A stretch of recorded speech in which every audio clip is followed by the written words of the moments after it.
ఇదిగా first dialogue మాది, నీది కాదు. నువ్వు ఆగు. ఫస్ట్ డైలాగ్ ఎవరిదైనా లాస్ట్ పంచ్ మాత్రం అవనదే అవుతుంది. ఏమైంది? నీకేమైందిరా? దీంతో తిరుగుతున్నావు? మరో 5 రోజుల్లో పెళ్లి పెట్టుకొని నీ ఇష్టం వచ్చినట్టు ప్రవర్తిస్తావేంటి? మీరు ఆగండి, మీరు అడగండి ఆంటీ. గుడిలో నువ్వు చేసిన ఘనకార్యం గురించి మాయా అంతా చెప్పింది. ఓహో, అప్పుడే విషయం వివరంగా తెలిసిపోయిందన్నమాట. మాయతో పెళ్లికి సమయం దగ్గర పడింది. ఈ సమయంలో నువ్వు దీనికోసం పూజలు చేయించడమేంటి? రే, I got one doubt. Your brain వర్కింగా నాట్ వర్కింగా? చిన్నోడివి కదా అని చూసి చూడనట్టు వదిలేస్తుండే ఏం పనులు రా ఇవి? జనాలు నవ్విపోరు. శ్రీకర్ చేసే పనులకే జనం నవ్విపోతారనుకుంటే, మరి నువ్వు నిహారిక మాయ చేస్తున్న పనులకైతే జనం మీ మొహం మీద ఉమ్మేసిపోతారు ఫూ అని. హద్దులు మీరి మాట్లాడకండి రాజుగారు. నిజం మాట్లాడుతున్నానండి. నోర్మై పెద్దిరాజు, నా కొడుకు మనసు మార్చడానికి నువ్వే చెత్త సలహాలిచ్చి గుడికి తీసుకెళ్లి పూజలు చేయించుకున్నట్టున్నావు.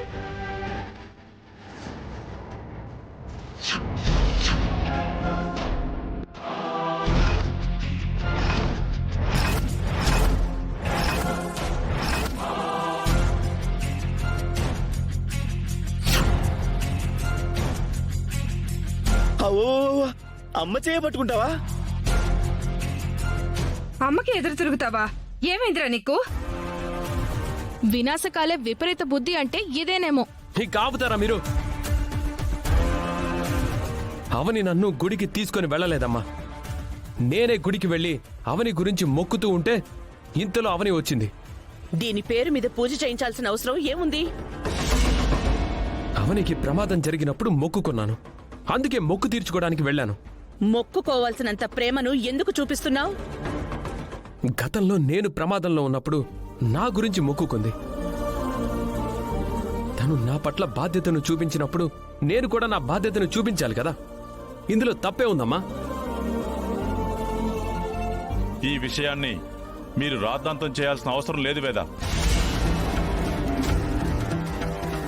శ్రీకర్ చెప్పినట్టుగా గతంలో పలుమార్లు ప్రమాదంలో చిక్కుకున్నప్పుడు మనందరికంటే అవనియే ఎక్కువగా అల్లాడిపోయింది. ఇప్పుడు అవని గురించి శ్రీకర్ పూజ చేయించడంలో తప్పే ఉంది. ఎందుకు ప్రతి విషయాన్ని చెడుకోవడంలో చూస్తున్నారు? అయినా ఈ విషయాన్ని నువ్వు ఇంటి వరకు తీసుకొచ్చి చెప్పాల్సిన అవసరం ఏముందమ్మా? శ్రీకర్ నాకు కాబోయే భర్త. తను మరో ఆడదానితో చనువుగా ఉండడం నేనెలా సహించగలను?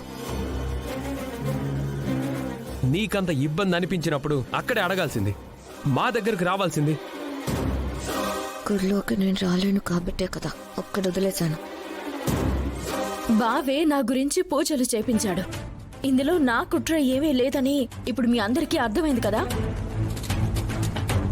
ఇక మీదైనా ఒక మాట అనే ముందు కాస్త ఆలోచించుకుని అనండి. అవును, తమరు గుడిలోకి ఎందుకు రాలేదు? ఇక్కడికొచ్చి మా అత్త ముందు కంప్లైంట్ చేయడం కంటే అక్కడే అడుగుండాల్సింది కదా. నువ్వు గుడిలోకి రాకపోవడానికి ప్రత్యేక కారణం ఏదైనా ఉందా? చుట్టూ తిరిగి నా మీదకే వచ్చేటట్టుంది. సైలెంట్ అయిపోవడమే మంచిది. మాట్లాడవేంటి? సరే, ఇక ఈ విషయం ఇక్కడితో వదిలేయండి. అందరూ లోపలికి వెళ్ళండి, వెళ్ళండి.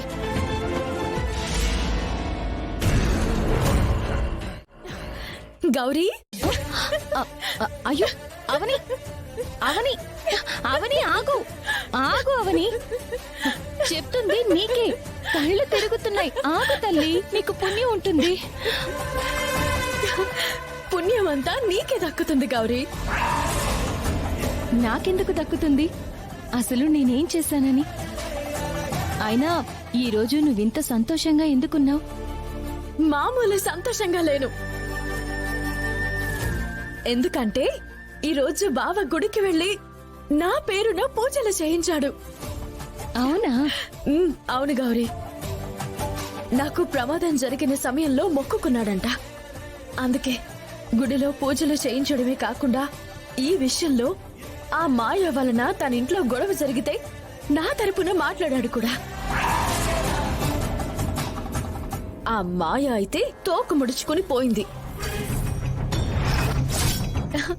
అందుకే ఇంత ఆనందంగా ఉన్నాను. ఏదేమైనా నువ్వు ఏం చెప్తే అదే జరుగుతుంది.